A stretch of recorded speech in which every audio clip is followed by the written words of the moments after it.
কোনো সমস্যা? হ্যাঁ সমস্যা, আমি বিয়েতে রাজি ছিলাম না। আমাকে শুধু ছবি দেখানো। মেজাজটা এখন এত খারাপ হচ্ছে আমার। বড় ছেলের জন্য বাসর সাজাইছে, আমার ঘুমটা ফাঁকা। এভাবে লম্বা করে ঘুমটা টেনে না আমার সামনে ভাব দিবেন না প্লিজ। ওই মেয়ে, ওই নতুন বউয়ের সাথে কিভাবে কথা বলতে হয় জানেন না? ভাবি আপনি এখানে কি করছেন? ভাবি মানে কি? ভাবি আপনার সাথে তো আমার বড় ভাইয়ের বিয়ে হয়েছে, আর আপনার বোনের সাথে আমার বিয়ে হয়েছে। এই অদল বদল হলো কি করে? এটা কোনো কাজ হলো? ভাবি তাদের চোখ এই দরজা খুলো। দরজাটা প্লিজ। কি হয়েছে? আমার বউ আমার ঘরে কি করছে? আপনি ওর রুমে কি করেন? জমজ এদের দুজনের নাম তো আলাদা, রাইট? আচ্ছা ভাবি তোমার ভাবি কি?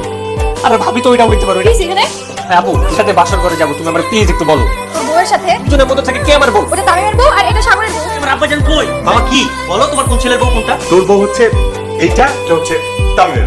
কিভাবে বুঝলে বাবা? না না না না, ভুল বলছি। সাগরের বউ হচ্ছে ওইটা, আর তামিম তোর বউ হচ্ছে এইটা। শিওর একটা কিছু বলো।